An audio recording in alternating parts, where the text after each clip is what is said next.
नमस्कार, the homemade प्लेटमा स्वागत छ। के तपाईहरू रेस्टुरेन्ट स्टाइल चिकन बिरयानी घरमै कसरी बनाउन सकिन्छ भनेर रेसिपीको खोजीमा हुनुहुन्छ? यदि हुनुहुन्छ भने यो भिडियो हजुरहरूको लागि। आउनुहोस् आज सँगै मिलेर बनाऊ प्रेसर कुकरमा एकदमै सजिलो र स्वादिष्ट चिकन बिरयानी।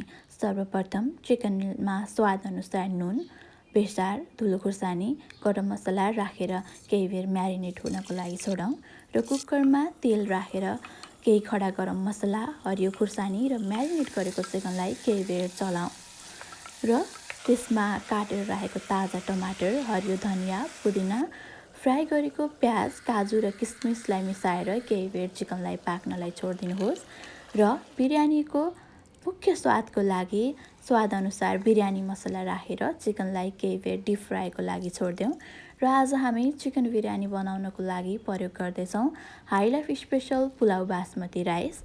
यसरी भिजाएर राखेको चामलको दाना नटुक्रिने गरी चिकनमा मिसाएर केही बेर चलाउनुहोस् र आवश्यकता अनुसार तातो पानी मिसाउनुहोस्। तातो पानीले चामलको दाना टुक्रिनबाट बचाउनुको साथै स्वादमा थप मिठासपन ल्याउँछ र थप स्वादको लागि माथिबाट ओलिभ ओइल वा घिउ, काजु, किसमिस, हरियो धनियाँ, पुदिना राखेर टपिङ गरिदिनुहोस् र यसरी 15देखि 20 मिनट पकाइसकेपछि घरमै तयार गर्न सकिन्छ रेस्टुरेन्ट स्टाइल चिकन बिरयानी।